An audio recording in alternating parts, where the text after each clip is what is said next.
Juice Gang! What is up, YouTube? It's Nico, and I am back with another video.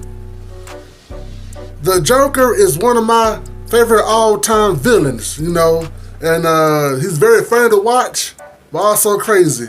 Let's just say sometimes, watching the Joker can give you a bad effect sometimes, So anyways, what I have here is a reaction video by TheRichest.com. It is the top 10 Jokers that actually exist. So if you are watching this video, make sure to like, subscribe, and leave a comment. Alright, here we go.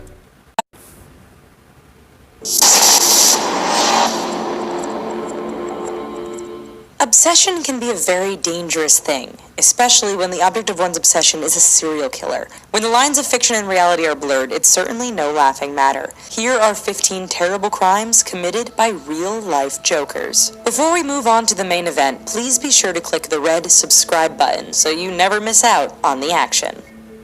Cole Vetterkind.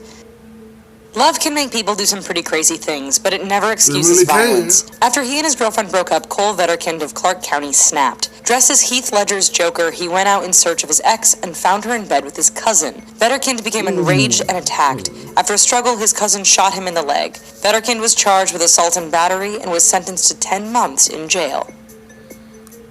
Neil Edwin Prescott.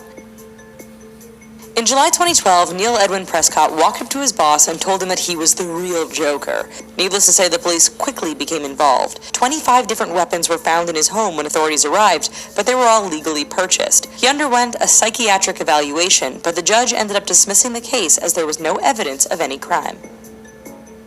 Christopher Clancy. In 2009, 17-year-old Christopher Clancy set his high school on fire. He told authorities that the teachers at the high school in Clondalkin, Ireland were hypocrites. This, he said, is what led him to carry out his plan. Dressed as the Joker, Clancy emptied 6 large jerry cans of gasoline through the corridors. When he was finished, he lit the match, and the school went up in flames. Despite telling a judge he was happy about what he did, he didn't receive any jail time. He was sent for psychiatric care instead. Enrique Dominguez.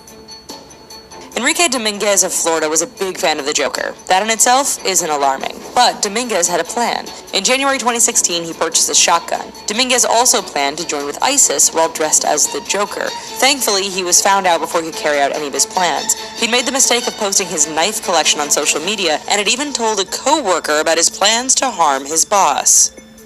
Kim DeGelder. In January 2009, Kim DeGelder walked into a daycare center in Dendermonde, Belgium. He was dressed as the Joker from the 2008 film and said he had to ask a question before pulling out a knife and attacking anyone within range. Witnesses say he was quoting lines from The Dark Knight throughout the attack. He was arrested and received a life sentence for his crimes. Let's put a smile Donald on Finney his face. Jr. Am I right? Yeah. Some say there's no such thing as bad publicity, but there are just some things that shouldn't be done. Dressing up like Suicide Squad's Joker and heading to the local pharmacy is definitely one of them. Donald Finney Jr. wanted to play a prank to increase views on his video streaming website. To do so, he painted his face to resemble Leto's portrayal of the character and set out. He entered Walgreens and demanded they hand over all the pills they had. While his poorly thought out prank didn't hurt anyone, it certainly caused a panic. He was arrested and later pled guilty to inciting panic. Christopher Lanham. Specialist Christopher Lanham loved the Joker. After he'd returned home in 2009, he told his girlfriend he was preparing for war. After some preparations, he donned a Joker costume and set off with her. They drove to Fort Eustis, where Lanham attacked Specialist Mitchell Stone. They fled to Shenandoah National Park as they were pursued by police. As the police caught up with them, Lanham refused to lower his weapon, and so they opened fire. Joshua Van Buskirk.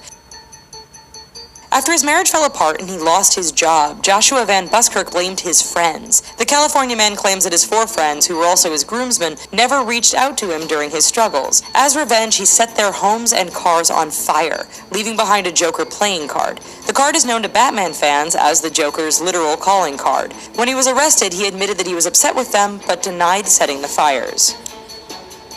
Timothy Courtois.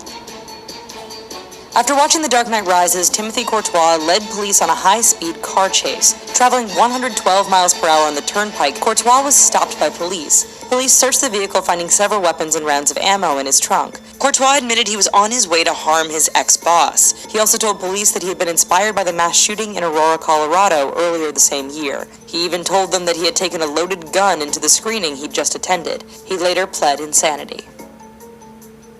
Unnamed Indiana student. A 17-year-old student in South Vermilion High School in Clinton, Indiana, was arrested in 2009 after attacking her teacher. She had gone to the bathroom during her Spanish class and returned wearing white face paint. Not only that, but she had used a blade to cut her mouth like the Dark Knight's Joker. She then advanced on her teacher with the knife. The teacher rushed behind her desk and defended herself with a chair until police arrived. The unnamed teenager was sent to a psychiatric facility following the attack. Braden Heather's assailant. During the summer of 2016, 14-year-old Braden Heather was attacked. His attacker wasn't donning face paint or green hair, but he did try to cut Heather's face with a Joker's smile. While the teen managed to survive, he was severely injured. Thankfully, his attacker, another teen, was arrested and charged. James Holmes. When The Dark Knight Rises first hit theaters in 2012, fans filled cinemas across the country. However, one unlucky audience in Aurora, Colorado got more than they bargained for. Shortly after the film began, James Holmes left the auditorium and returned dressed as the Joker.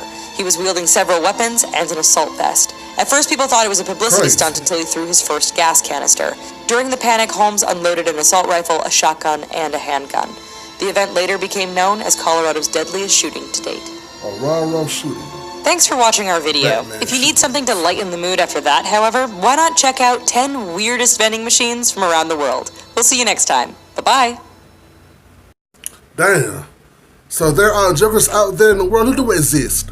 As fucked up as it is, we don't need no jokers out there. Hopefully we don't. No, we don't need no jokers out there. No.